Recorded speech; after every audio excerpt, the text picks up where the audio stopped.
I was born in Milwaukee, Wisconsin in 1935. It was a big Jewish family who had escaped from Russia or the Ukraine.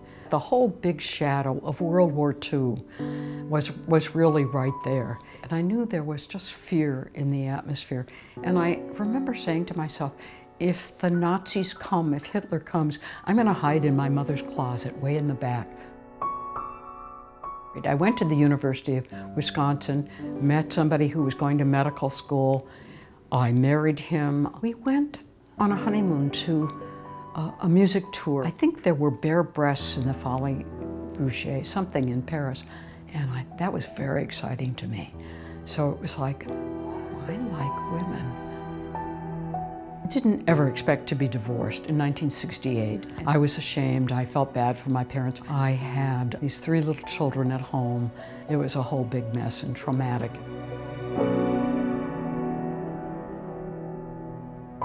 And I started meeting women who identified as lesbians.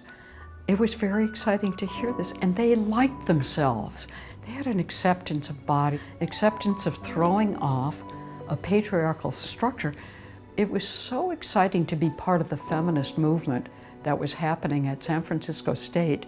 So all of that was really brand new to me, and I felt like I could have choices and I could change things in my life. There was all of this discussion in the early 70s about monogamy and about free-floating sexuality and about hating men, including the women's music festivals, where one of the singers said, "No male children." This was just shocking because I had 3 sons. It was like, oh, I did a bad thing. I didn't have girl children. There were all these really radical women who were, I hate men, I'm a separatist. And then I'd go home to my sons and be a radical in the suburbs, but a conservative in the city. And I certainly feel badly about how rigid I was. It's not something I feel today. It was part of the growth of the women's movement, of the lesbian movement. We had to recreate a political climate for ourselves and a culture for ourselves.